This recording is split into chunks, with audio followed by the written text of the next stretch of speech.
গীতাৰ অধ্যায় 15 শ্লোক 16 আৰু 17 তিনিজন প্ৰভুৰ কথা কৈছে। এই তিনিজন প্ৰভু কোন হয়? কোনজন প্ৰভুৰ শৰণলৈ যোৱাৰ পিছত জন্ম আৰু মৃত্যু সমাপ্ত হ'ব পাৰে? তিনিজন প্ৰভুৰ সকলোতকৈ উত্তম পৰমাত্মা কোন হয়? কেনেকুৱা? তেওঁৰ নাম কি? এই সকলো গূঢ় ৰহস্যক জানিবৰ কাৰণে অৱশ্যেই শুনক জগতগুৰু তত্ত্বদৰ্শী সন্ত ৰামপাল দেৱ মহাৰাজৰ মংগল প্ৰবচন। এইফালে আকৌ ৰামচন্দ্ৰজী ৰজা আছিল অযোধ্যাৰ। প্ৰথমতে ৰজাসকলে প্ৰজাৰ সুখ দুখ নিজে গৈ বুজিছিল। ৰাতিৰ সময়ত ছদ্মবেশত ঘূৰিছিলে। তেতিয়া তাত দেখা পালে যে এটা ঘৰত কথোপকথন হৈ আছে আৰু তেতিয়া তেওঁ তাতে লৈ শুনিলে। তেতিয়া তেওঁ শুনা পালে যে মই ৰজা দশৰথৰ পুত্ৰ ৰামচন্দ্ৰৰ দৰে নহয়, যিয়ে ৰাৱণৰ লগত তেওঁৰ পত্নী থাকিলে আৰু তেওঁক ঘৰত ৰাখিছে, গতিকে ৰাতিপুৱাই ওলাই যাবি ইয়াৰ পৰা। এই কথা শুনিয়েই শ্ৰীৰামচন্দ্ৰই সীতাক নিষ্কাশন কৰি দিলে, উলিয়াই দিলে ঘৰৰ পৰা, যে নগৰৰ লোকে মোৰ ওপৰত ব্যংগ কৰি আছে আৰু মই এই কথা শুনিব নোৱাৰোঁ। পুণ্যাত্মাসকল, যেতিয়া সীতাজীক ৰামচন্দ্ৰদেৱে লৈ আহিছিলে ৰাৱণক বধ কৰি ৰাজ্য বিভীষণক দি, তেতিয়া ৰামচন্দ্ৰদেৱে কৈছিলে যে মই তোমাৰ পৰীক্ষা ল'ম আৰু যদি পৰীক্ষাত সফল হোৱা তেতিয়াহে মই লগত লৈ যাম, নহ'লে লৈ নাযাওঁ। মই তোমাক অগ্নিত জ্বলাম। যদি তুমি অগ্নিত জ্বলি যোৱা তেতিয়াহ'লে মানি ল'ম তুমি কলংকিত হয়। তুমি ৰাৱণৰ প্ৰতি সমৰ্পিত হৈছিলা আৰু অগ্নিত যদি তুমি নজ্বলিলা তেতিয়া তোমাক নিষ্কলংক বুলি জানিম আৰু তোমাক লৈ যাম। এনেকুৱাই কৰিলে তেওঁ। সীতাক অগ্নিত বহাই দিলে আৰু হাজাৰৰ সংখ্যাত দৰ্শক আছিলে।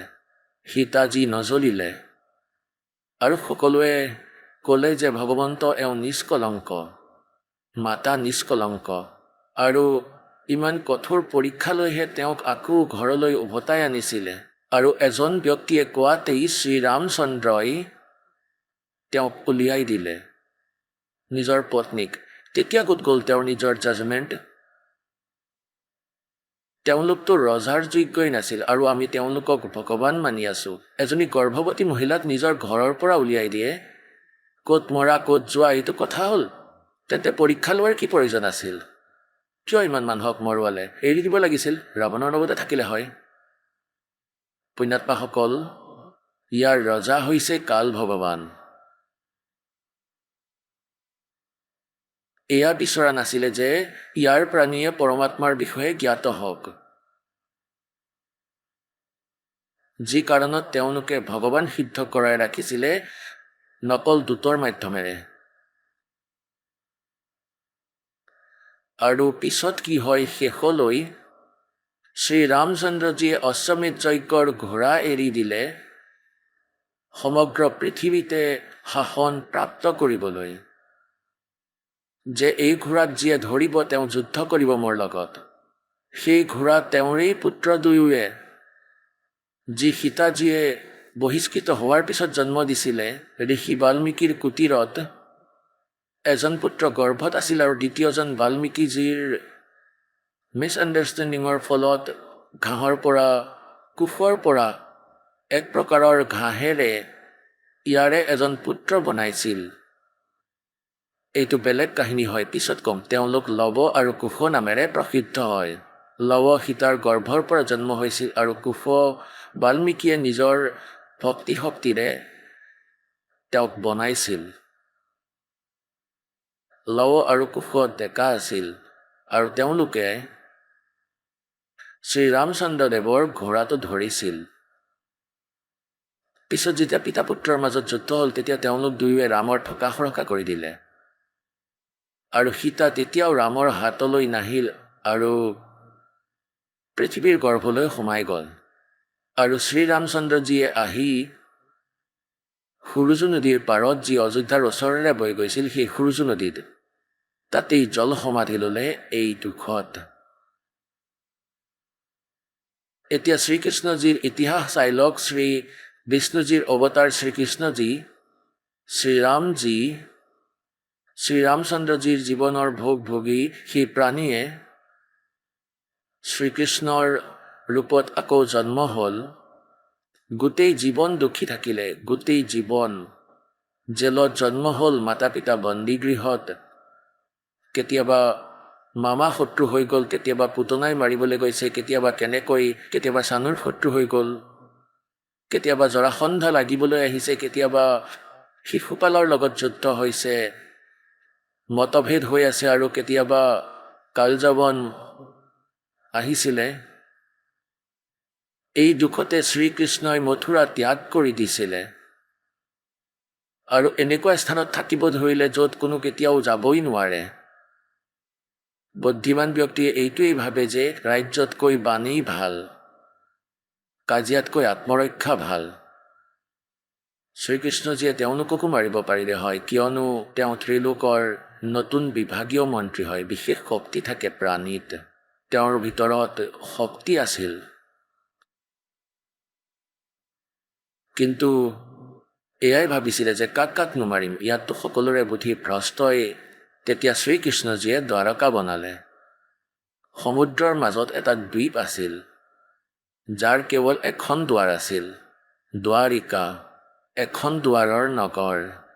আৰু এইটো ভাবিছিলে যে ইয়াত ইমান দূৰলৈতো আৰু কোনো নাহেই, এনেকুৱা স্থানলৈ গৈ আছোঁ আমি, আৰু যদি কোনো আহিও যায় যুদ্ধ কৰিবলৈ, আমি তেনেহ'লে মুখামুখিভাৱে এখন গেটেৰেই যুদ্ধ কৰিব পাৰিম। এখনেই গেট আছিল, আৰু বাকী তিনিওফালে সমুদ্ৰ আছিল, তিনিওফালে।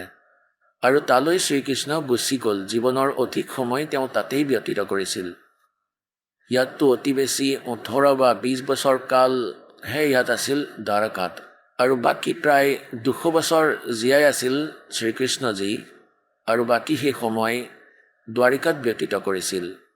আৰু এতিয়া এই সকল লোক, অচিনাকি সন্ত ঋষি, এই নকল গুৰুৱে আমাক ভ্ৰমিত কৰে যে দ্বাৰিকাৰ সেই গোৱৰ্ধনৰ পৰিক্ৰমা কৰিব লাগে, আৰু বৃন্দাবন অৱশ্যেই যাব লাগে, মথুৰালৈ অৱশ্যেই যাব লাগে। তাত ভগৱানে লীলা কৰিছিল, তাত ভগৱানৰ পদধূলা আছে, তাত ঘূৰি ফুৰিছিল, তাত স্নান কৰিছিলে।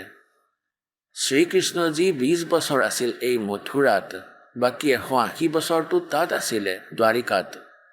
ইয়াৰতো অস্তিত্বই নাইকিয়া হৈ গ'ল এই দ্বাৰিকাৰ।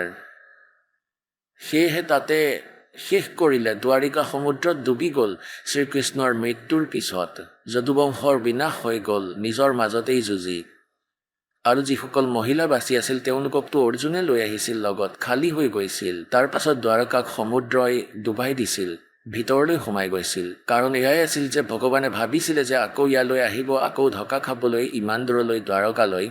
সেইকাৰণে ইয়াৰ অস্তিত্বই নাইকিয়া কৰি দিছিলে। আৰু আজি যদি দ্বাৰকা থাকিলহেঁতেন, এই নকলসকলে ক'লেহেঁতেন দ্বাৰকাত ভগৱান আছিল, তালৈ যাওক, তাত বহুত পুণ্য পাব। সেই দ্বাৰকাততো সৰ্বনাশ হৈছিল, সকলো যাদৱ কাটি মাৰি মৰি গৈছিল তাত। আজিও যায় তালৈ বহুত শ্ৰদ্ধালু। কোৱাৰ অৰ্থ এয়াই যে তব তক আত্মজ্ঞান বিনা নৰ ভটকে, ইস তত্ত্ব জ্ঞান বিনা নৰ ভটকে, গদে মথুৰা গদে কাশী। পিছত শ্ৰীকৃষ্ণজীৰ পিছত কেনেকৈ অন্ত হ'ল? শ্ৰীকৃষ্ণৰ সন্মুখতে গোটেই যদুবংশ নিজৰ মাজতেই যুঁজি মৰি গ'ল। তেওঁৰ নাতি পুতি আত্মীয়সকল নিজৰ মাজতেই কাটি মৰি গ'ল। এই সকলোবোৰ চাই, এই সকলোবোৰ অনৰ্থবোৰ দেখি শ্ৰীকৃষ্ণদেৱৰ মৃত্যু হয়। এটা পৰিয়ালৰ এজনৰ সন্মুখত যেতিয়া আন এজনৰ মৃত্যু হয়, তেতিয়া কান্দি কান্দি কলিজা ফাটি যায়, পাগল হৈ যায় মানুহ। পুণ্যাত্মাসকল, আজিলৈকে আমি সত্যনাৰায়ণ কথা পোৱা নাছিলোঁ, আৰু এয়া সত্য কথা আছিল। সত্যনাৰায়ণৰ অৰ্থ হৈছে প্ৰকৃত ভগৱান, আৰু প্ৰকৃত ভগৱানৰ সত্য কাহিনী, সত্য কথা। তেন্তে প্ৰসংগ চলি আছে যে পৰমাত্মাই কৈছে যে তুমি যেতিয়ালৈকে জন্ম মৃত্যুৰ ভিতৰত আছা, সুখী হ'ব নোৱাৰা। শান্তিও পাব নোৱাৰা। এতিয়া ইন্দ্ৰই ভাবে ব্ৰহ্মা বিষ্ণু মহেশ্বৰ সুখী হয়।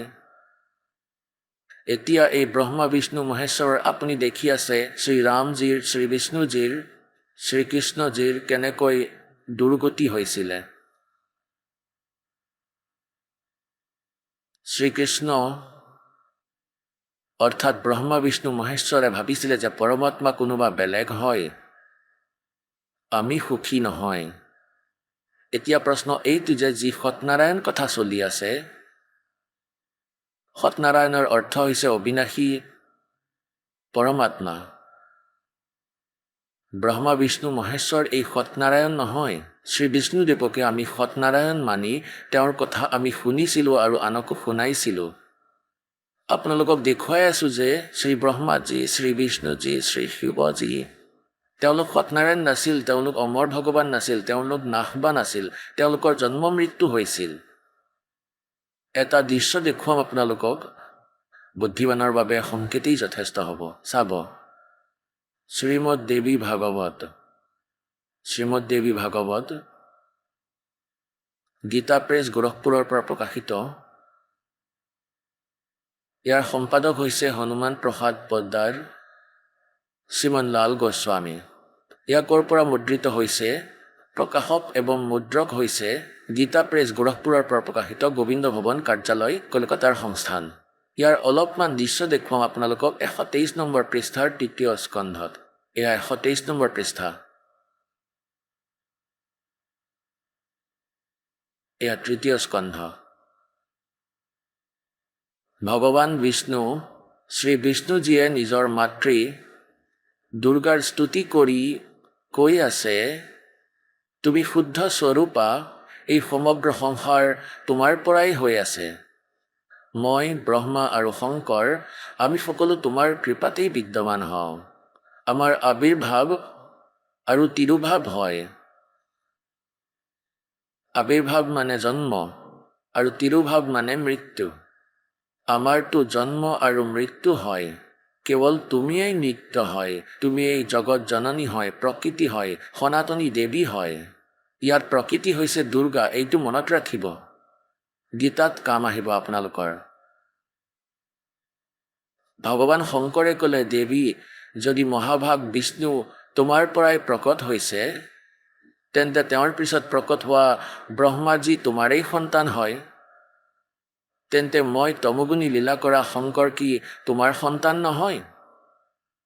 অৰ্থাৎ মোকো সৃষ্টি কৰা গৰাকী তুমিয়েই হয়। এইটো স্পষ্ট হৈ গ'ল।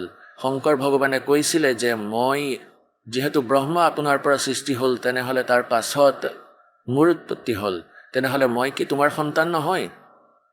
মোকো উৎপন্ন কৰাজন তুমিয়েই হয় শিৱে। সম্পূৰ্ণ সংসাৰৰ সৃষ্টি কৰোঁতা তুমি বহুত চতুৰ হয়। এই শিৱে বুলি ইয়াকেই কয়, দুৰ্গাক। এই সংসাৰৰ সৃষ্টি, স্থিতি আৰু সংহাৰত তোমাৰেই গুণ সদায় সমৰ্থ হয়।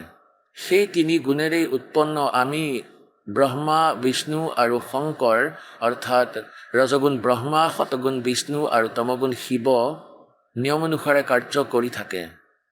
এতিয়া এই পবিত্ৰ পুৰাণত, এই শ্ৰীমদ দেৱী ভাগৱত পবিত্ৰ পুৰাণে 4টা কনচেপ্ট ক্লিয়াৰ কৰি দিলে। এটাতো এইটো যে ব্ৰহ্মা বিষ্ণু মহেশ্বৰ নাশবান হয়, এওঁলোকৰ জন্ম মৃত্যু হয়, এওঁলোক সত্যনাৰায়ণ নহয়। আৰু দ্বিতীয়টো এইটো যে দুৰ্গা এওঁলোকৰ মাতৃ হয়, তিনিওৰে। তৃতীয়টো এইটো যে ৰজগুণ ব্ৰহ্মা, সতগুণ বিষ্ণু আৰু তমগুণ শিৱ। আৰু চতুৰ্থ কনচেপ্ট এইটো ক্লিয়াৰ হৈ গ'ল যে এওঁলোকে কেৱল নিয়মিত কাৰ্যহে কৰিব পাৰে। অৰ্থাৎ যাৰ ভাগ্যত যি কৰ্ম লিখা আছে ইমানেই কৰিব পাৰে তেওঁলোকে। অৰ্থাৎ দুখ আছে যদি দুখেই দিব, ইয়াৰ পৰিৱৰ্তন কৰিব নোৱাৰে। আৰু যদি সুখ আছে আপোনালোকৰ ভাগ্যত, তেনেহ'লে তেওঁলোকৰ ভক্তি কৰিলেই নিৰ্বাধ হিচাপে দি দিব তেওঁলোকে। কিন্তু আপোনাৰ কৰ্মত যদি কিবা দুখ আছে, তেনেহ'লে পৰিৱৰ্তন কৰিব নোৱাৰে তেওঁলোকে। যিকোনো প্ৰকাৰৰ পাপ কৰ্মদণ্ডৰ নাশ কৰিব নোৱাৰে। না সঞ্চিত কৰ্মক নাশ কৰিব পাৰে আৰু না তেওঁলোকে প্ৰাৰব্ধ কৰ্মক নাশ কৰিব পাৰে। আৰু সঞ্চিত যি আমি কৰি আছোঁ, যি ক্ৰিয়াৱান, তেওঁলোকে ইয়াকো সলনি কৰিব নোৱাৰে। মহাভাৰতৰ যুদ্ধ হৈছিলে। শ্ৰীকৃষ্ণই বহুতো চেষ্টা কৰিলে, অৰ্থাৎ বিষ্ণুদেৱে, যে এই যুদ্ধ নহওক। তেওঁলোকে হাজাৰবাৰ প্ৰয়ত্ন কৰাৰ পিছতো এই যুদ্ধ হ'ল। যি ক্ৰিয়াৱান কৰ্ম আছিলে সেয়াও নাথাকিলে। ইয়াৰো পৰিৱৰ্তন কৰিব নোৱাৰিলে। ইয়াৰ যিমান অনৰ্থ হ'ল, কোটি কোটি মানুহৰ মৃত্যু হ'ল, আৰু এই গোটেই পাপ পাণ্ডৱৰ মূৰত আহি পৰিল। আৰু প্ৰাৰব্ধৰ কৰ্ম তেওঁ নিজেও কটাব নোৱাৰে। তেনেহ'লে বেলেগৰনো কেনেকৈ কটাব? যেনেদৰে শ্ৰীৰাম ৰূপত শ্ৰীৰামচন্দ্ৰই সুগ্ৰীৱৰ ভাই বালিক মাৰিছিলে। চালনা কৰি বৃক্ষৰ আঁৰত লুকাই তীৰ মাৰিছিলে। ইয়াৰো প্ৰতিশোধ ভুগিব লগা হ'ল। এই কৰ্মদণ্ডও ভোগ কৰিব লগা হ'ল। ইয়াৰ প্ৰাৰব্ধত লিখা কৰ্ম শ্ৰীকৃষ্ণৰ ৰূপত। যি বালিৰ আত্মা আছিল তেওঁ চিকাৰী হৈছিলে, আৰু শ্ৰীৰামৰ আত্মা শ্ৰীকৃষ্ণ হৈছিলে। আৰু শ্ৰীকৃষ্ণৰ বধ বিষাক্ত তীৰ, অৰ্থাৎ বিষেৰে ভৰপূৰ তীৰ মাৰি এজন চিকাৰীয়ে তেওঁৰ বধ কৰিলে। তেন্তে তেওঁৰ নিজৰ কৰ্মও ভুগিব লগা হ'ল। সি ভগৱানৰ, যাৰ আমি গুণ গাই আছোঁ, যাক আমি সৰ্বশক্তিমান বুলি কৈ আছোঁ, তেওঁ আচলতে সৰ্বশক্তিমান নাছিলেই। তেওঁলোক অবিনাশীও নহয়, কাৰণ তেওঁলোকৰ জন্ম মৃত্যু হৈছিলে। এওঁলোকৰ পিতা কোন হয়? এওঁলোকৰ পিতা হৈছে কালৰূপী ব্ৰহ্ম। পুণ্যাত্মাসকল, সৎসংগৰ ভিতৰত পৰমাত্মাই মনত পেলোৱা যায়। আত্মা আৰু পৰমাত্মাৰ স্থিতিৰ বিষয়ে কোৱা হয়। কোনটো কৰ্ম ভাল, কোনটো কৰ্ম বেয়া, সেইটো মনত পেলাই দিয়া হয়। আৰু আপোনালোকক যি মিছনৰ লগত জোৰে, যিয়ে ভগৱান বিচাৰে, তেওঁক ষ্ট্ৰিক্টলি কোৱা হয় যে আপোনালোকে এই পাপ নকৰিব। এনেকুৱা নকৰিলে আপোনালোক সফল হ'ব। এইটোৱেই সত্য হয়। পাছত আপোনাৰ ক্ৰিয়াৱান কৰ্মকো পৰিৱৰ্তন কৰি দিয়া হয়। যেনেকৈ কোনোবাই মদ খায়, কোনোবাই চুৰি কৰে, কোনোবাই ভেজালি কাম কৰে, কোনোবাই কাজিয়া কৰে। এই সকলোবোৰ এৰুৱা হয়। এই সকলোবোৰ ক্ৰিয়াৱান কৰ্মকো পৰিৱৰ্তন কৰি দিয়া হয়। প্ৰাৰব্ধৰ মাজত যদি আপোনাৰ ভাগ্যত কোনো দুখ থাকে, সেয়াকো পৰমাত্মাই পাতল কৰি নাশ কৰি দিয়ে। परमेश्वर शरण में आने से आई टले बला, और जय मस्तिक में जय भाग्य में सूली हुआ काटे में टूट जाए। যদি আপোনাৰ ভাগ্যত মৃত্যুদণ্ড লিখা আছে, এডাল কাঁইতে বিনিব, ভুলতে খুন্দা খাব, আপুনি আঙুলিত দুখ পাব, জীৱনটো বাচি যাব। ইমান পাতল কৰি পৰমাত্মাই, এই কবিৰ পৰমেশ্বৰে আপোনাৰ প্ৰাৰব্ধত লিখা পাপ কৰ্মৰ নাশ কৰি দিয়ে। আৰু সঞ্চিত যি কৰ্ম আপোনাৰ ৰাখি থোৱা হৈছে, ডিপজিট, সেইবোৰো নাশ কৰি দিয়ে। কি কোৱা হৈছে? পৰমেশ্বৰে নিজৰ মহিমাৰ কথা নিজেই আহি কৈছে। जब ही सतनाम हृदय धरो, भयो पाप को नासे, जैसे चिंगारी अग्नि की भई पड़े पुराणे घासे। আমাৰ সঞ্চিত কৰ্ম বহুত জমা হৈ আছে।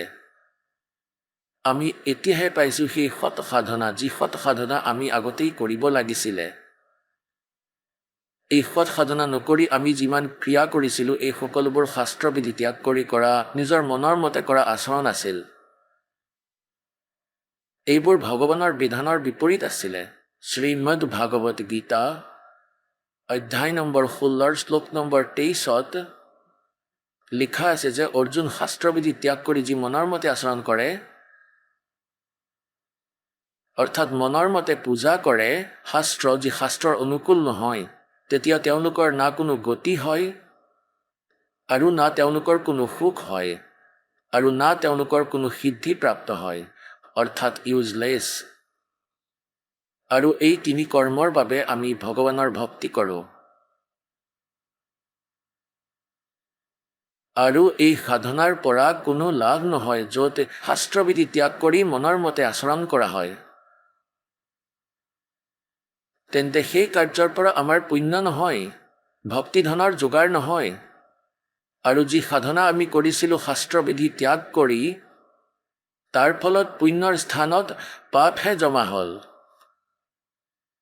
আমি এতিয়া যি লোকত আছোঁ, এয়া হৈছে কালৰ লোক। ইয়াত কোনো সুখ নাই, ইয়াত গোটেই নিৰ্দয়ী কাৰ্য হয় এই ভগৱানৰ। কাৰণ যাৰ নাম কাল হয়, যি নিজেই কাছাই হয়, তেনেহ'লে তাত সুখ কেনেকৈ পাব প্ৰাণীয়ে? এতিয়া ইয়াত তেওঁ নিজেই কয় যে গীতাৰ অধ্যায় নম্বৰ 11 শ্লোক নম্বৰ 32ত শ্ৰীমদ ভাগৱত গীতাত যে অৰ্জুন মই কাল হওঁ আৰু সকলোকে নাশ কৰিবৰ কাৰণেই আহিছোঁ। অৰ্জুনে 11 নম্বৰ অধ্যায়ৰ 21 নম্বৰ শ্লোকত কৈছে যে হে ভগৱান, আপুনিতো দেৱতাসকলকো মাৰিছে, আপুনিতো ঋষিসকলৰো অন্ত কৰিছে, আৰু এই ঋষিৰ সমুদায়ে আপোনাৰ আগত হাত জোৰ কৰি আছে, মংগল হওক, মংগল হওক, ৰেহাই দিয়ক, ৰেহাই দিয়ক। আপুনিতো এওঁলোকৰো নাশ কৰিছে। তেতিয়া তেওঁ কৈছে যে মইতো কাল হয়, মই কাকো এৰি নিদিওঁ।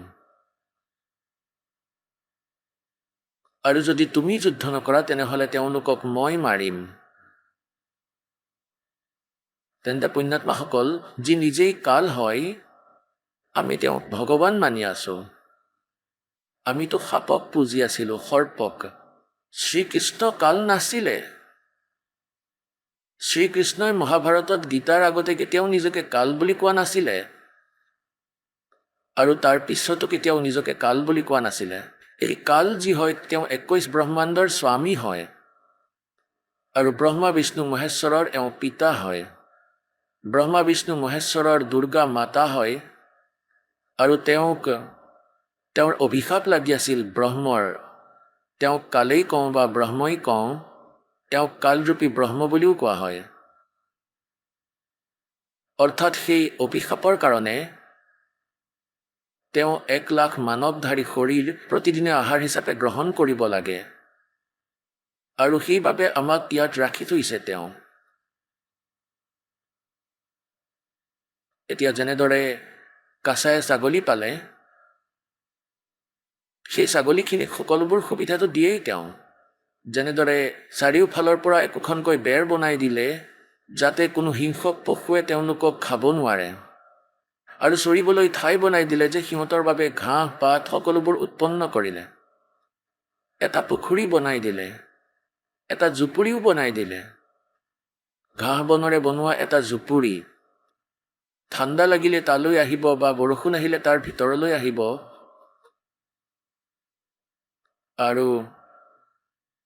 আৰু সকলোবোৰ তাত উপস্থিত থাকে। আৰু এই ছাগলীখিনিয়ে তেতিয়া এইটো ভাবে যে আমাৰ যি মালিক হয় কিমান ভাল, আমাক কিমান সুবিধা দি থৈছে, খাবৰ কাৰণে ঘাঁহ দি থৈছে, চৰিবলৈ জেগা দি থৈছে, আৰু পুখুৰীও বনাই থৈছে।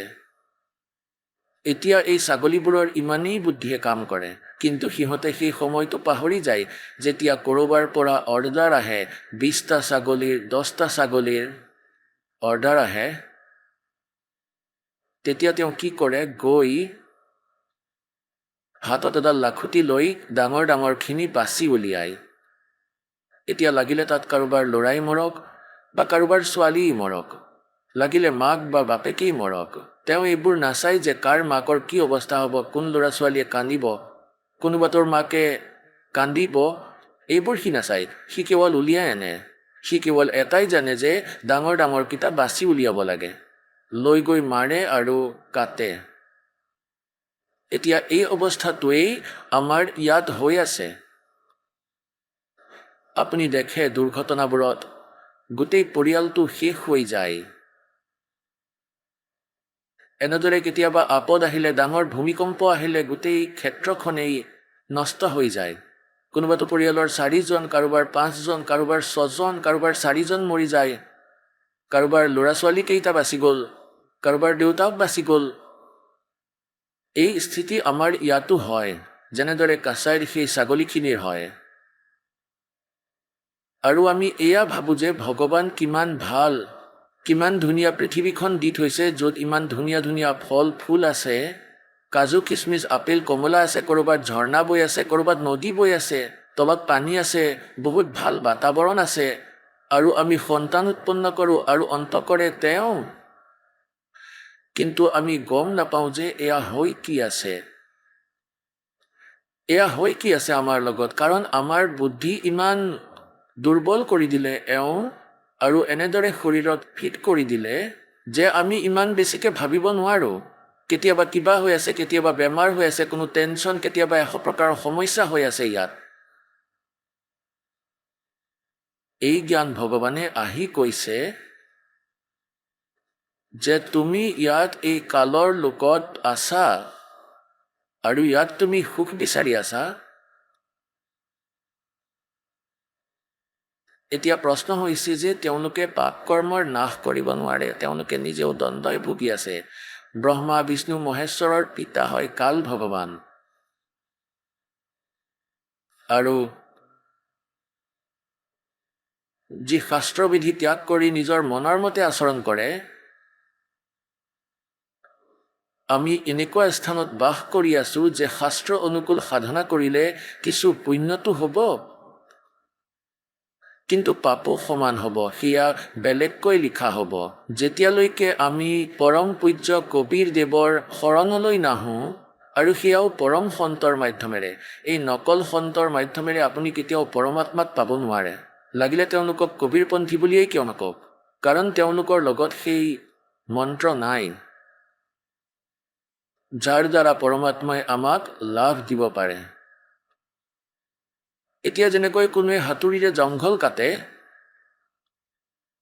এইটোতো প্ৰপাৰ ৱে নহয়, এইটোতো মিছা।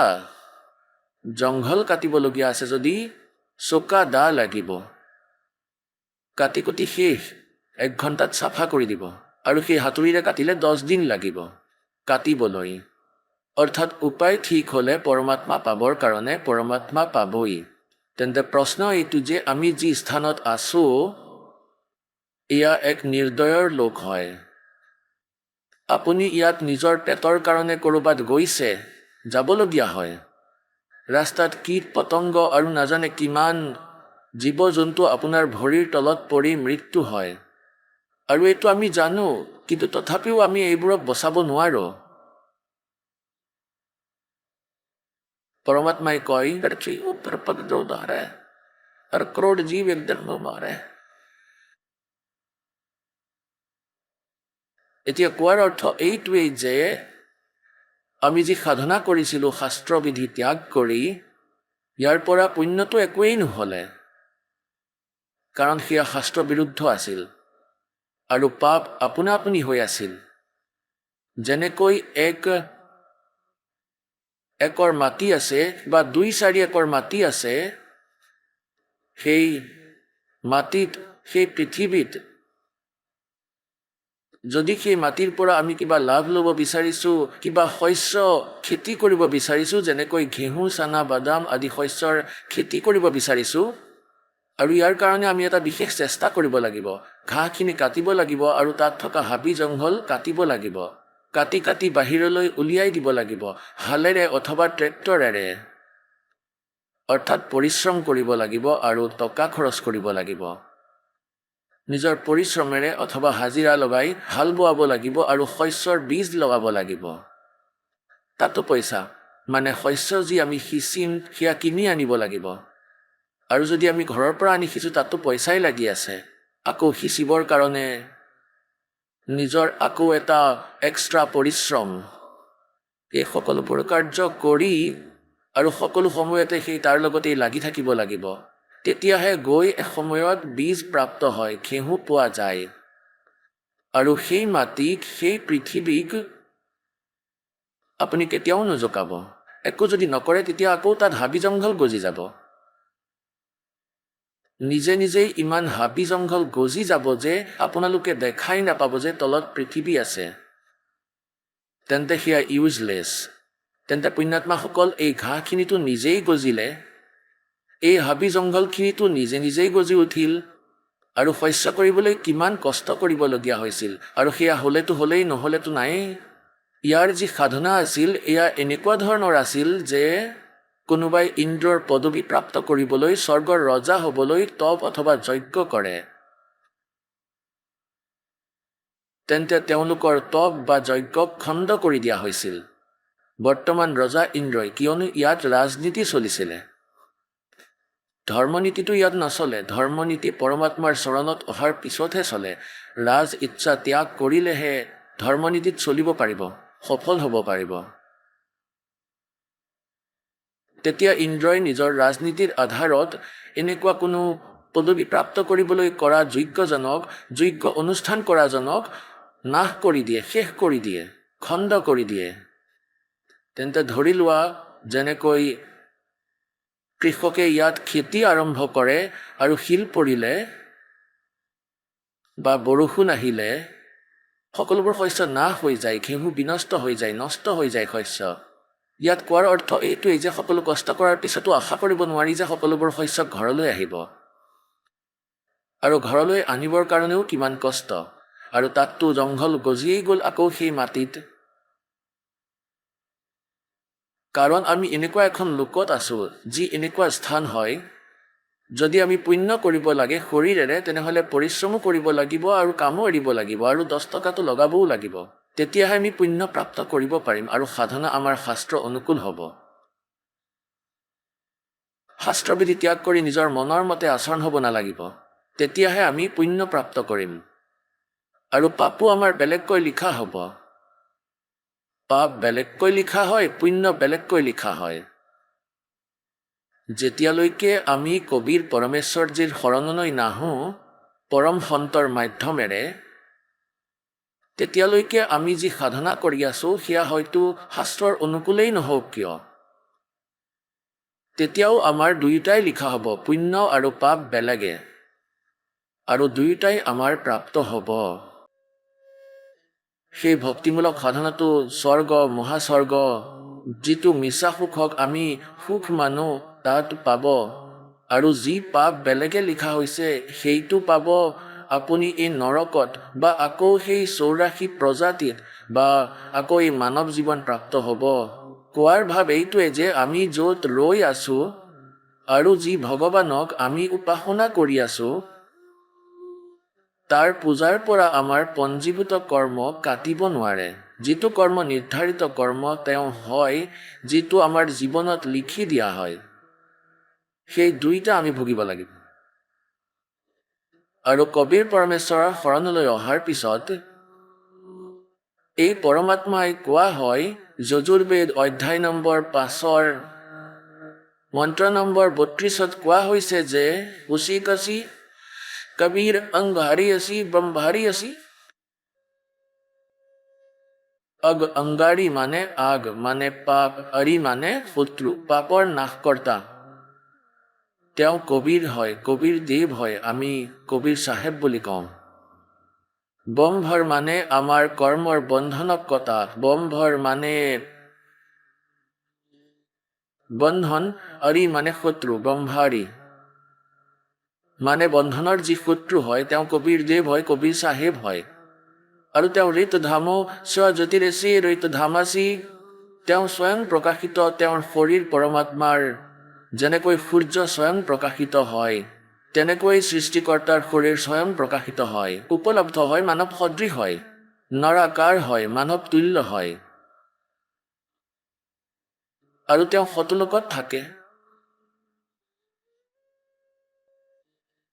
এতিয়া পুণ্যাত্মাসকল, পৰমাত্মাই 600 বছৰ আগতে নিজৰ অমৃত বাণীত কৈছিল, কবিৰ বাণীত, সচিদানন্দ ঘন ব্ৰহ্মৰ বাণীত 600 বছৰ আগতে কৈছিল যে বেদ মেৰা ভেদ হে, মে মিল বেদন মে নাহি, और जिन वेद से मैं मिलूं वो वेद जानते नहीं।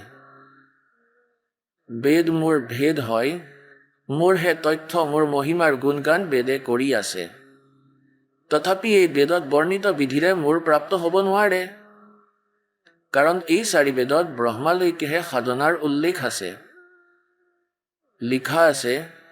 আৰু পঞ্চম যি বেদ আছিল সূক্ষ্ম বেদ, যি সচিদানন্দ ঘন ব্ৰহ্মৰ বাণীত, অৰ্থাৎ পঞ্চম বেদ যি আছিল, তাক নাশ কৰিলেই কাল ভগৱানে, ক'ৰবাত মোৰ এই অন্তৰ্গত যিমান প্ৰাণী আছে তেওঁলোকে ভগৱানৰ অসত্য নাজানক আৰু এই সাধনা কৰি মোৰ জালৰ পৰা ওলাই নাযায়।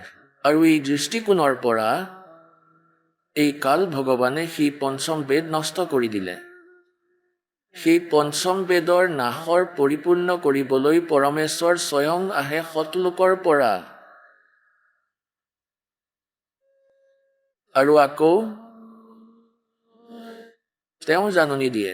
নিজে আহি তেওঁ কৈছিল সচিদানন্দ ঘনব্ৰহ্মৰ বাণীত শ্ৰীমদ ভাগৱত গীতা অধ্যায় নম্বৰ 4 শ্লোক নম্বৰ 32ত কৈছিল যে অৰ্জুন 15ৰ পৰা 31লৈকে যি মন্ত্ৰৰ শ্লোকত যি ব্যাখ্যা আছে, কোনোৱে যোগাসন কৰে, কোনোৱে দেৱতাৰ পূজা কৰে, কোনোবাই তীক্ষ্ণ অহিংসাবাদী হৈ মুখত পৰ্দা বান্ধি খালী ভৰিৰে ফুৰে, কোনো জীৱ হিংস হৈ নাযায় তেনেকুৱা সাধনা কৰে, কোনোবাই শাস্ত্ৰ পাঠ কৰে, কোনোবাই মাত্ৰ নিজৰ শ্বাস প্ৰশ্বাসত ধ্যান দিয়ে যে সেই শ্বাস বাহিৰলৈ গৈছে, উশাহ ভিতৰলৈ আহিছে, কেৱল ইয়াকে চাই থকা, এইটোৱেই ক্ৰিয়া হয়, এইটোৱেই সাধনা হয়। নেদেখিলেও উশাহ আহি গৈ থাকিবই, তুমি দেখিলে কি লাভ, হানি যাব নেকি? এনেদৰে অজ্ঞানে ঢাকি ৰাখিছে, অযথা ক্ৰিয়াত ৰাখিছে নিজেই। এই সাধনাবোৰ ঠিক নাছিল, শাস্ত্ৰবিধিক ত্যাগ কৰি ইচ্ছামতো আচৰণ আছিল। কৈছিল যে এই 25ৰ পৰা 30লৈকে শ্লোকত 4ৰ্থ অধ্যায়ত গীতাজীৰ সাধনা মানে সাধকে নিজৰ সাধনাক পাপ নাহক বুলি মানে, সেইকাৰণে তেওঁ কৰি আছে। যেতিয়া তেওঁ গম পাব এইটো ভুল হয়, তেওঁ তেতিয়াই এৰি দিব। আকৌ কোৱা হৈছে যে গীতাজীৰ অধ্যায় নম্বৰ 4 শ্লোক নম্বৰ 32ত কয় যে তেওঁ যথাৰ্থ জ্ঞান পাবলৈ এই ধাৰ্মিক অনুষ্ঠান যজ্ঞবোৰ কৰি আছে, পৰমাত্মাক পাবলৈ। যজ্ঞ মানে ধাৰ্মিক অনুষ্ঠান। এই যজ্ঞ মানে ধাৰ্মিক অনুষ্ঠানৰ বিধিবোৰ বহুত বিস্তাৰকৈ লিখি থৈছে সচিদানন্দ ঘনব্ৰহ্মৰ বাণীতে। ব্ৰহ্মণী মুখত, অৰ্থাৎ সেই পৰমাত্মাই নিজৰ মুখেৰে আহি কৈছে সেই বাণীতে। তাত যথাৰ্থ জ্ঞান লিখা আছে। পুণ্যাত্মাসকল, সেয়া হৈছে সচিদানন্দ ঘনব্ৰহ্মৰ বাণী, কবিৰ বাণী। আৰু পৰমাত্মাই কয় যে এই 4 বেদে মোৰেই মহিমাৰ গুণগান কৰিছে, তথাপি মই এই বেদৰ বৰ্ণিত বিধিৰে প্ৰাপ্ত নহওঁ। আপোনালোকক দেখুৱাইছোঁ মই যজুৰ্বেদ অধ্যায় নম্বৰ 5 মন্ত্ৰ নম্বৰ 32ত কবিৰ অংঘাৰী আছি ব্ৰহ্মাৰী আছি, এয়া চাব। আৰু এয়া হৈছে যজুৰ্বেদ, আৰু মহৰ্ষি দয়ানন্দৰ দ্বাৰা ইয়াৰ অনুবাদ হয়। ইয়াৰ প্ৰকাশক কোন হয়? সাৰ্বদেশিক আৰ্য প্ৰতিনিধি সভা 2-5, মহৰ্ষি দয়ানন্দ ভৱন, ৰামলীলা ময়দান, নই দিল্লী। যজুৰ্বেদ আৰ্য ভাষা ভাষ্য সম্পূৰ্ণ 40 অধ্যায়, মহৰ্ষি দয়ানন্দ সৰস্বতীকৃত। এই দয়ানন্দজীয়ে ইয়াৰ অনুবাদ কৰিছে। তেওঁ লেখক নহয় বেদৰ, কেৱল অনুবাদকৰ্তাহে। যেনেকুৱা গীতাৰ বহুতো অনুবাদকৰ্তা আছে। মুদ্ৰক প্ৰেছ অফচেছ প্ৰিণ্টাৰ্ছ, 1510 পটৌচি হাউচ, দৰিয়াগঞ্জ, নতুন দিল্লীৰ পৰা। আৰু ইয়াৰ 5ম অধ্যায়ৰ 32 নম্বৰ শ্লোকত দেখুৱাইছোঁ আপোনালোকক। এয়া 5ম অধ্যায় হয়। 5ম অধ্যায়ৰ 32 নম্বৰ শ্লোকটো দেখুৱাইছোঁ আপোনালোকক। এই 5ম অধ্যায়ৰ 32 নম্বৰ শ্লোকৰ 32 নম্বৰত চাব। ইচি গছি, এইটো চাওক, কবিৰ অংঘাৰী বাচি, আমি আওক কবিৰ বুলি কওঁ, ৱক ব বুলি কওঁ নিজৰ ভাষাত। কবিৰ ই অংঘাৰী আছি ব্ৰহ্মাৰী আছি। তেখেতে ভাল অনুবাদ কৰিছে, এইটো চাব। হে জগদীশ্বৰ, যি কাৰণে আপুনি মানে কান্তিমান মানে হয় অংঘাৰী, জীৱৰ শত্ৰু, এইটো লিখিব আছিল যে আপুনি পাপৰ শত্ৰু হয়, পাপ নাশক হয়। এতিয়া এই অনুবাদক মহৰ্ষি দয়ানন্দৰ নিজৰ অজ্ঞান সিদ্ধান্ত আছিল যে ভগৱানে পাপ নাশ নকৰে, এইকাৰণে তেখেতে এই কথা উল্টাই দিলে। আৰু আকৌ 8 নম্বৰ অধ্যায়ৰ 13 নম্বৰ শ্লোকত সবাৰ লিখা আছে যে ভগৱানে পাপ নাশ কৰে, তাতে ইয়াৰ উল্লেখ নাই। এইটো লিখিব লাগিছিল অংঘ মানে পাপ, অৰি মানে পাপৰ শত্ৰু। কোন হয়? কবিৰ। এতিয়া এওঁলোক ইয়াক কবিৰ মানে কবিৰ বুলি ক'ব ধৰিলোঁ, আৰু তেখেতে ইয়াক এনেকুৱা কৰি দিলে। ইয়াৰ কবি আৰু ইয়াৰ অৰ্থ হৈছে ক্ৰান্তপজ্ঞ। এতিয়া প্ৰথমে আমি ব্ৰহ্মাৰী, এইটো চাব। ব্ৰহ্ম মানে বন্ধন, অৰি মানে শত্ৰু। শত্ৰু অৰ্থাৎ আমি ইয়াক বন্দী চোৰ বুলি কওঁ, যিয়ে বন্ধন কাটি দিয়ে, বন্ধন এৰুৱাই দিয়ে। আমি কবিৰ যিক, কবিৰ সৃষ্টিকৰ্তা যিক আমি বম্ভাৰী অৰ্থাৎ বন্দী চোৰ বুলি কওঁ। আৰু লিখাত কি আছে? বন্ধনৰ শত্ৰু লিখি দিয়ক, একেটাই কথা। এতিয়া যেনেকুৱা তেখেতে ইয়াত যি ভুল কৰিছিল, সেই ভুল তাতে তেওঁ কবি বুলি লিখি দিলে, তেওঁ কবি হয়। তথাপিও আমি মানি ল'লোহেঁতেন তেখেতে কিছুমান ঠিক কৰিবলৈ চেষ্টা কৰিছিলে। কবিৰৰ অৰ্থ ইয়াত ক্ৰান্ত পক্ষ বুলি লিখিছিলে। এইটো কেনেকৈ হ'ব পাৰে? আৰু যেনেকৈ এই যজুৰ্বেদ যি আমি এতিয়া পঢ়ি আছোঁ, ইয়াৰ ক'ৰবাত ব্যাখ্যা আছে, এতিয়া দেখুৱাইছোঁ আপোনালোকক। এতিয়া যেনেকুৱা এই যজুৰ্বেদৰ ৩৬ নম্বৰ অধ্যায় হয়, এয়া চাব, এয়া ৩৬ নম্বৰ অধ্যায় হয়। ৩৬ নম্বৰ অধ্যায়ৰ প্ৰথম মন্ত্ৰ। ইয়াত লিখা আছে ঋসংবাচম প্ৰপধে মনু যজু প্ৰপধে। এইটো যজু শব্দ লিখা আছে। এতিয়া এয়া হ'ল যে যজুৰ্বেদৰ বিষয়ত, আৰু ইয়াৰ কোনোবাই অৰ্থ কৰিলে তেওঁ ভুল কৰিব। ইয়াত যেনেকৈ এই মহৰ্ষিয়ে ঠিক কৰিছে, ইয়াত এইটো আছে যজু, ইয়াত অনুবাদ কৰিছে। তাতে মূল পাঠ আছিলে, এয়া চাওক, যজু শব্দ, আৰু ইয়াক যজুৰ্বেদ লিখিব লগা হ'ল। এয়া সঠিক অৰ্থ হ'ল। যজ্ঞৰ স্তুতিবোৰৰ সংগ্ৰহটো কি জানে? ইয়াত সংগ্ৰহ যজ্ঞৰ স্তুতি লিখে। ইয়াৰ যজ্ঞৰ স্তুতিসমূহ যজুৰ অৰ্থ। ইয়াত লিখিব লাগিব যে তেওঁ যজুৰ্বেদৰ বিষয়ে কৈ আছে, তেন্তে য'ত তেখেতে কবি কৰি দিছে তাত আমি কবিৰ দেৱ পঢ়িব লাগিব, কবিৰ দেৱ লিখিব লাগিছিল। এয়া চাওক, আমি আকৌ আহিলোঁ এই পঞ্চম অধ্যায়ৰ ৩২ নম্বৰ শ্লোক। এই ৩২ নম্বৰ শ্লোকত যজুৰ্বেদৰ ইয়াত এতিয়া এইটো লিখা আছে যে কবি কৰি লিখা আছে। ইয়াত লিখিব লাগিছিল কবিৰ দেৱ, তেওঁলোকে কবিৰ দেৱ নিলিখি কবি লিখি দিলে। এয়া চাওক, আমি কবিৰ দেৱ ক'ব লাগিছিল। দেৱক পৰমেশ্বৰ, সৃষ্টিকৰ্তা, দেৱৰ অৰ্থ হৈছে পৰমেশ্বৰ। তেনেহ'লে ইয়াত লিখিব লাগিছিল তেওঁ কবিৰ দেৱ। আৰু চাওক, ইয়াত লিখা আছে ঋতধামাসি স্বজ্যোতিৰ। ঋতধামা তেওঁলোকে নিজে লিখিছিল। ঋতধামা মানে সত্যধামযুক্ত। আমি সতধাম বুলিও কওঁ, সতলোক বুলিও কওঁ। ইয়াক সতলোক ঋতধামাই ক'ব লাগে, নহয় জানো? ফলদামক ঋতধামা মানে সতলোকৰ বাসী, সতলোকৰ নিবাসী। সকলোৱে কয় এওঁ এই গাঁৱৰ নিবাসী। তেন্তে এয়া এনেকুৱা হয় যে ঋতধামা তেওঁ সতলোকত থাকে। আৰু স্বজ্যোতি, চাওক এয়া কিমান আন্ধাৰ কৰিছে অনুবাদকে। অন্তৰীলক প্ৰকাশ কৰোঁতে স্বজ্যোতি স্বয়ং প্ৰকাশিত, তেওঁ স্বয়ং প্ৰকাশিত হয়, পৰমাত্মা আছে, তেওঁ সতলোকত থাকে, তেওঁৰ নাম কবিৰ, আৰু তেওঁৱেই অংঘাৰী হয়, পাপৰ শত্ৰু হয়, বন্ধনৰ শত্ৰু অৰ্থাৎ বন্দী চোৰ। সেই কবিৰ অংঘাৰীকে আমি তেওঁক কবিৰ বুলি কওঁ। আমি লিখোঁতেও কবিৰ বুলি লিখোঁ, ডাঙৰ ইৰ মাত্ৰাটো লিখোঁ। এতিয়া পৰমাত্মাই কৈছে যে বেদ মেৰা ভেদ হে মে বেদন মে নাহি, যোন বেদ সে মে মিলো वो বেদ জানতে নাহি। এয়া চাওক, ঋগ্বেদ ভাষা ভাষ্য ২য় ভাগ। এয়া ক'ৰ পৰা প্ৰকাশিত হৈছে? প্ৰকাশক হৈছে পণ্ডিতা ৰাকেশ বাণী, প্ৰধান কাৰ্যালয় বেদ মন্দিৰ, মহাত্মা বেদভূত সেৱাশ্ৰম, লেখ ৰামনগৰ, ইব্ৰাহিমপুৰ, পোষ্ট অফিচ মুখমেলপুৰ, দূৰভাষ ইমান।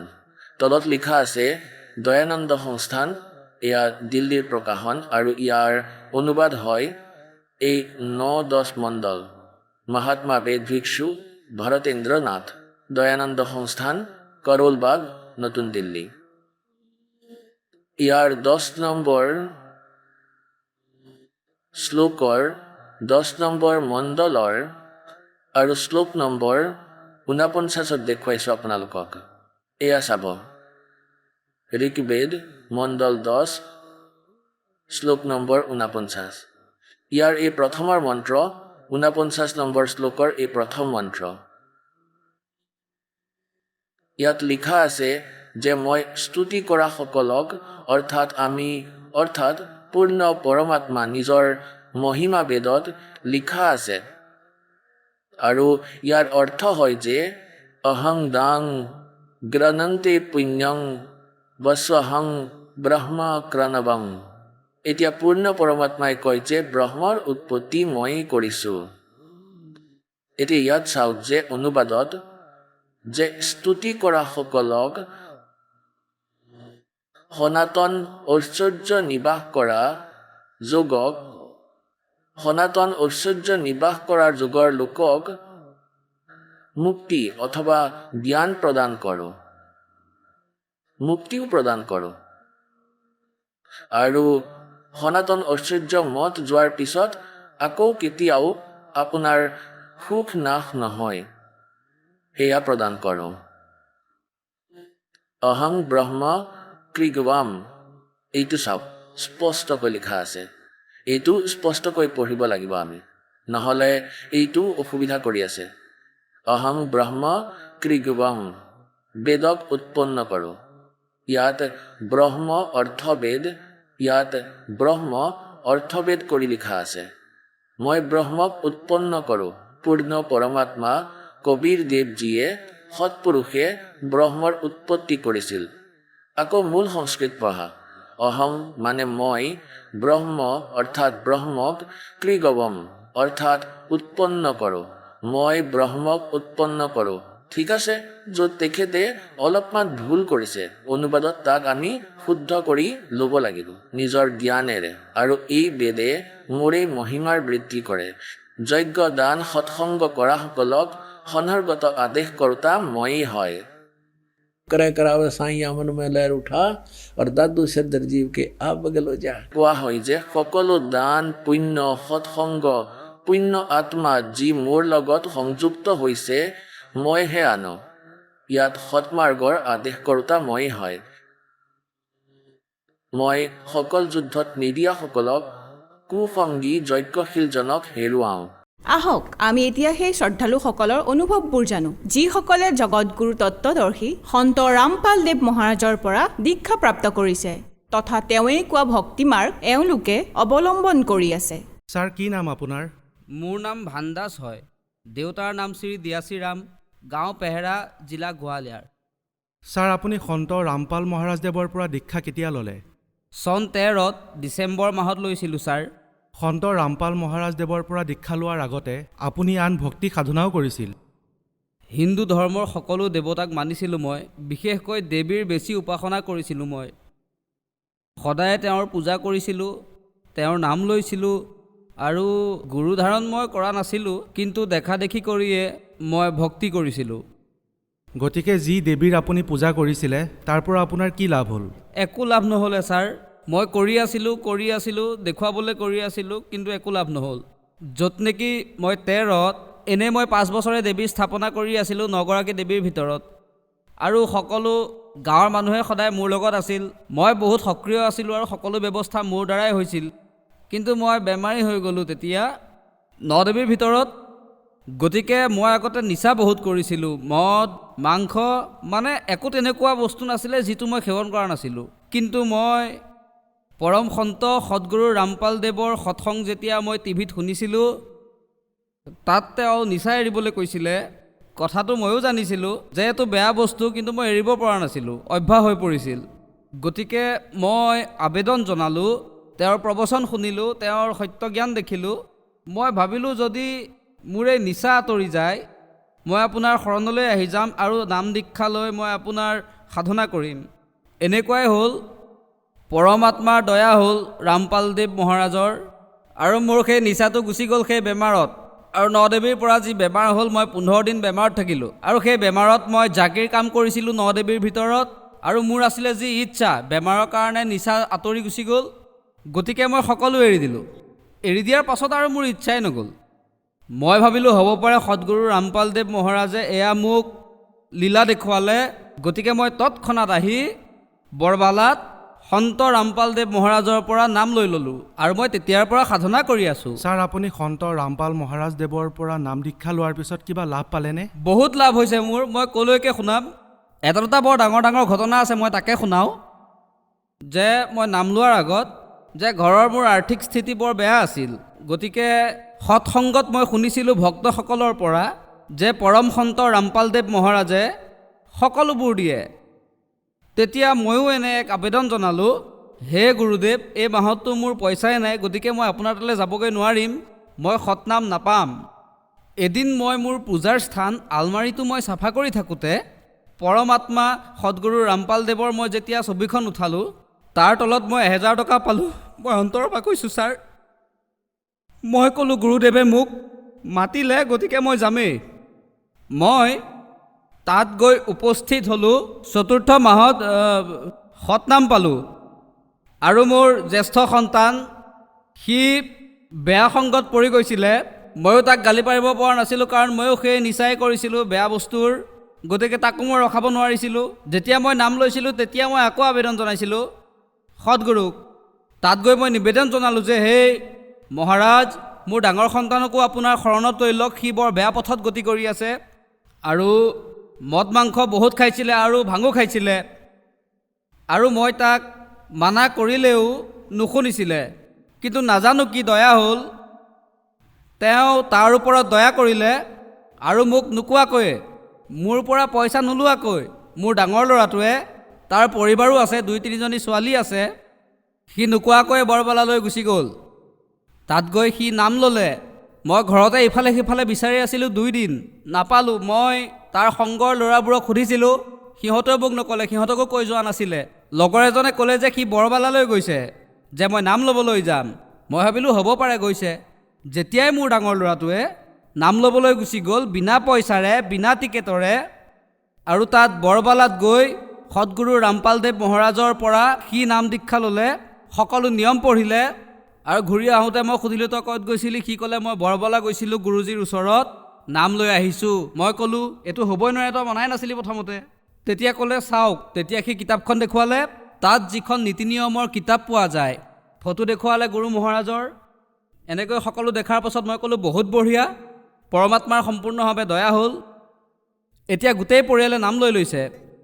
আৰু মোৰো, যি মোৰ এতিয়া ঘৰতে আছে, মোৰ পত্নী, তেওঁ নাম লৈ ল'লে, গোটেই পৰিয়ালে নাম লৈ ল'লে। এতিয়া আমি সাধনা কৰি আছোঁ। এটা আৰু চমৎকাৰ আছে, সেইটোও বহুত ডাঙৰ। মোৰ যিজন সৰু ল'ৰা, তাৰ কমেও 12 বছৰ আগতে এক্সিডেণ্টত 2খন ভৰি ফ্ৰেকচাৰ হৈ গৈছিলে। তেতিয়া 9টা বটল তেজৰ দিব লগা হৈছিলে। 9 বটলৰ ভিতৰত নাজানো কেনেকৈ বীজাণু সোমাই গ'ল কাৰোবাৰ তেজৰ। সেই সময়ততো একো গম পোৱা নাছিলোঁ, কিন্তু 12 বছৰৰ পাছত ইনফেকশ্যন আৰম্ভ হৈ গ'ল, আৰু তাৰ ভিতৰত এইডছৰ বেমাৰ আহি গ'ল পৰীক্ষাত, আৰু টিবিও লগত আহিল। ইয়াত চিকিৎসা কৰাৰ পাছত আমিতো ভয় খাই গৈছিলোঁ। ল'ৰাইও ভয় খাই গ'ল, কাৰণ সি বুদ্ধিয়ক আছিল, যে এতিয়া আৰু সি ঠিক নহ'ব। সকলোৱে সুধিছিলে, কিন্তু আমি সকলোকে কোৱা নাছিলোঁ, সকলোৱে ঠাট্টা কৰিব পাৰে বুলি। তথাপিও আমি পৰমাত্মাক আবেদন কৰিছিলোঁ যে তুমি বহুতক ঠিক কৰিছা, বহুতৰ বেমাৰ ভাল কৰিছা, লীলা শুনিছোঁ তোমাৰ যে কেঞ্চাৰ চেঞ্চাৰ চব দূৰ হৈ যায়, পৰমাত্মা ইয়াকো তুমি ভাল কৰি দিয়া, ই তোমাৰ শৰণলৈ আহি যাব। মই মোৰ ল'ৰাক ক'লোঁ যে চিকিৎসা কৰি কোনো লাভ নহ'ব, তই হ'ব পাৰে গুৰুদেৱৰ পৰা নাম দীক্ষা ল'লে তেওঁৱেই তোক ভাল কৰি দিব। ল'ৰাজন বহুত কষ্ট আছিল, যাৰ প্ৰাণ যাব লগা থাকে, সকলোৱে মানি লয়, সিও মানি ল'লে। আৰু ইয়াত গোৱালিয়ৰৰ পৰাই, গোৱালিয়ৰ নামদান কেন্দ্ৰৰ পৰা আৰু নাম লৈ সি সাধনা কৰিলে। হস্পিটেলত যেতিয়া ভৰ্তি হৈ আছিলে তেতিয়া সদায় তাৰ চিকিৎসা হৈ আছিল। 2000, 1000 টকাৰ এনেকৈ চিকিৎসা হৈ আছিল। আৰ্থিক স্থিতি একেবাৰে দুৰ্বল আছিল। তেতিয়া ডাক্তৰে চিকিৎসা হৈ আছিল, মই কোনো ফল পোৱা নাছিলোঁ। মই ডাক্তৰক ক'লোঁ লাহে লাহে ঠিক হৈ যাব। ফল নোপোৱাত মোৰ বিশ্বাস হৈ গ'ল যে এইটো ঠিক নহ'ব। মই ডাক্তৰক ক'লোঁ যে আমাক ছুটি দি দিয়ক, মই ইয়াক নাম দিয়াম। সুধিলে যে ক'ত নাম ল'বলৈ যাব? মই তেতিয়া ক'লোঁ যে আমাৰ ইয়াতে ব্যৱস্থা আছে, সদগুৰুৰ পৰা নাম ল'ম, তেওঁ ঠিক কৰি দিব। ক'লে যে এনেকুৱা কথা নেকি? মই ক'লোঁ হয়। ক'লে যে ছুটি দিব নোৱাৰোঁ। মই ক'লোঁ দিয়ক। তেওঁ ক'লে যে আমাক কাগজত লিখি দিব লাগিব। তেতিয়া মই ক'লোঁ যে নিশ্চয় আপোনালোকক মই কাগজত লিখি দিম, কিবা হ'লেও আপোনালোকৰ দায়িত্ব নাই। সকলোৱে, ডাক্তৰসকলে চাই আছিলে, ক'লে চিকিৎসা এৰি সদগুৰুৰ ওচৰলৈ যোৱা, সদগুৰুৰ ওপৰত ইমান বিশ্বাস আছে। মই ক'লোঁ হয় আছে। তেতিয়া তেওঁ আমাৰ পৰা চাইন কৰাই ল'লে আৰু আমি আশ্ৰমলৈ আহিলোঁ। ছুটি লৈ সন্ত ৰামপালদেৱ মহাৰাজৰ পৰা নাম লৈ, আৰু তেওঁ যি মৰ্যাদাৰ কথা কৈছিলে সেইমতে চলি সি সাধনা কৰিলে, আৰু সেই ল'ৰাজনে সাধনা কৰাৰ পাছত আৰু সন্ত ৰামপালদেৱ মহাৰাজৰ পৰা নাম লৈ নিৰ্ভয় হৈ সি সাধনা কৰিলে, তেতিয়া যে এইডছৰ বেমাৰ আছিল সেয়া তাৰ এতিয়ালৈকে দেখা দিয়া নাই, কোনো সমস্যা হোৱা নাই, আৰু টিবিৰ কথাটো গমেই নাপালোঁ। হে পৰমাত্মা, তোমাৰ বহুত মহিমা আছে। এটা আৰু কলা আছে তেওঁৰ পৰমাত্মাৰ, সন্ত ৰামপালদেৱ মহাৰাজে আমাৰ ওপৰত যি দয়া কৰিছে যে মই হাৰিয়ানা গৈ আছিলোঁ বৰবালালৈ আশ্ৰমলৈ, তেতিয়া ঘৰত খেতি আছে মোৰ, তাত পানী দিবলগীয়া আছিল। মই ক'লোঁ যে 3 দিনৰ কাৰণে যাম, হয়তো পানী নাপাবও পাৰে, নিজৰা বন্ধ হৈ যাব, গতিকে ভক্তসকলে কৈছিলে যে গুৰুদেৱৰ কাৰণে ত্যাগ কৰিলে তেওঁ সকলো কাম কৰিব তোমাৰ। তেতিয়া ক'লোঁ চাই ল'ম মই, পৰমাত্মাৰ এনেইতো বিশ্বাস আছে, তথাপিও আমি চাবলৈ বিচাৰোঁ। গতিকে মই কাৰো নুশুনিলোঁ, চিধাই বৰবালা গুচি গ'লোঁ। তাত গৈ যেতিয়া ৰাতি ৰ'লোঁ, তেতিয়া বৰষুণ বৰষিল বৰবালাত আশ্ৰমত। তেতিয়া মই ঘৰলৈ ফোন লগালোঁ, আমাৰ তাত কেনেকুৱা বতৰ, পানী আহিছে নেকি? তেতিয়া ঘৰৰ মানুহে ক'লে ঘৰৰ পৰা যে হয়, আমাৰ ইয়াত বহুত বৰষুণ দিছে আৰু পানী দিবলৈ কোনো দৰকাৰ নাই। হে পৰমাত্মা, তোমাৰ বহুত এনেকুৱা কথা আছে, ক'লৈকেনো মই ক'ম। আমাৰ ওপৰত বহুত দয়া কৰিছে আৰু আগলৈও আমাৰ পূৰা বিশ্বাস আছে যে আমাৰ সম্পূৰ্ণ মুক্তি হ'ব। ছাৰ, আপুনি সন্ত ৰামপাল মহাৰাজ দেৱৰ পৰা নাম উপদেশ ল'লে আৰু নাম উপদেশ লোৱাৰ পিছত সন্ত ৰামপাল মহাৰাজ দেৱে আপোনাৰ সন্তানৰ এইডছৰ দৰে বেমাৰ ঠিক কৰি দিলে আৰু আপোনাৰ জ্যেষ্ঠ সন্তানৰ বেয়া অভ্যাসো ভাল হৈ গ'ল। এতিয়া আপোনাক দেখি থকা সমাজক কি বাৰ্তা দিব বিচাৰে? সমাজকনো মই কিনো বাৰ্তা দিম, মোৰ এটা মাত্ৰ বিনতিহে আছে যে আজিলৈকে এনেকুৱা কোনো সন্ত নাই যোনে শাস্ত্ৰ অনুসৰি সৎ ভক্তি দিছে। উল্টা চিধা নামেৰে পৰমাত্মাৰ নাম ল'বলৈ কয়, কিন্তু কোনো লাভ নাই। এতিয়া যিটো আছে শাস্ত্ৰ অনুসৰি সন্ত ৰামপালদেৱ মহাৰাজ শাস্ত্ৰত 4 বেদত আৰু গীতাত, বাইবেলত, কোৰাণত, তৰিতত, এঞ্জেলত, সকলোতে গুৰুবাণীত সকলোতে খুলি দেখুৱাইছে যে চোৱা, এয়া লিখিছে পৰমাত্মাৰ নাম এইটোহে হয়, এইটো হিচাপত আপুনি সাধনা কৰক, তেতিয়া আপোনাৰ পূৰ্ণ লাভ হ'ব। গতিকে মই সমস্ত মানৱ সমাজক এয়াই বিনতি কৰিম, এয়াই নিবেদন কৰিম যে সোনকালে, সময় বেছিকৈ নষ্ট নকৰিবা, যিমানেই পাৰা সিমান সোনকালে সন্ত ৰামপালদেৱৰ পৰা নাম লৈ পূৰ্ণ মুক্তি প্ৰাপ্ত কৰক। ছাৰ, সন্ত ৰামপালদেৱ মহাৰাজৰ পৰা নাম কেনেকৈ ল'ব পাৰি? বহুত চিধা সৰল উপায় আছে, যিয়ে জড়িত নাই হোৱা পৰম সন্ত ৰামপালদেৱ মহাৰাজৰ সৈতে। তেওঁ ভাবে চাগে বহুত ডাঙৰ সমস্যা হ'ব, কিন্তু সন্ত ৰামপালদেৱৰ লগত ভক্তিৰ সেই নিয়ম আছে, শাস্ত্ৰৰ অনুসৰি না বেছি সময়ৰ দৰকাৰ, না বেছি পইচাৰ দৰকাৰ, কোনো সমস্যাই নাই। কোৱা হয় নাম উঠত নাম বেঠত নাম সোৱেত জাগবে, নাম খাতে নাম পিতে নাম চেতি লাগবে। যিকোনো পৰিস্থিতিতে নহওক কিয় পৰমাত্মাৰ নাম যি সৎগুৰুৱে কয় সেই হিচাপে সম্পূৰ্ণকৈ লৈ যোৱা, লাভ হ'ব, তোমাৰ সম্পূৰ্ণ মুক্তি হ'ব, তাত কোনো ধৰণৰ সমস্যা নাই। টিভি চেনেলবোৰত সন্ত ৰামপালদেৱ মহাৰাজৰ সৎসং আহে আৰু সৎসংগত তলৰ লাইনত ফোন নম্বৰ আহে, সেই ফোন নম্বৰৰে তথ্য লওক যে কোনখন জিলাত ক'ত নামদান কেন্দ্ৰ খোলা আছে, তাৰ পৰা আপুনি গৈ সন্ত ৰামপালদেৱ মহাৰাজৰ পৰা নাম লৈ সাধনা কৰক। ধন্যবাদ ছাৰ। সৎ চাহেব।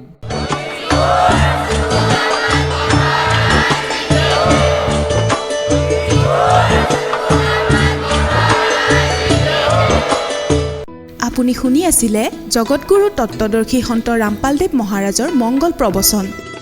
অধিক জানিবৰ বাবে ভিজিট কৰক আমাৰ ৱেবছাইট www.jagatgururampalji.org। সন্ত ৰামপালদেৱ মহাৰাজৰ শুভ আশীৰ্বাদত সমগ্ৰ বিশ্বতে 500তকৈও অধিক নাম দীক্ষা কেন্দ্ৰ আছে, য'ত সন্ত ৰামপালদেৱ মহাৰাজৰ দ্বাৰা বিনামূলীয়া নাম দীক্ষা দি থকা হৈছে। আপোনাৰ নিকটৱৰ্তী নাম দীক্ষা কেন্দ্ৰৰ ঠিকনা জানিবলৈ সম্পৰ্ক কৰক 8222880541।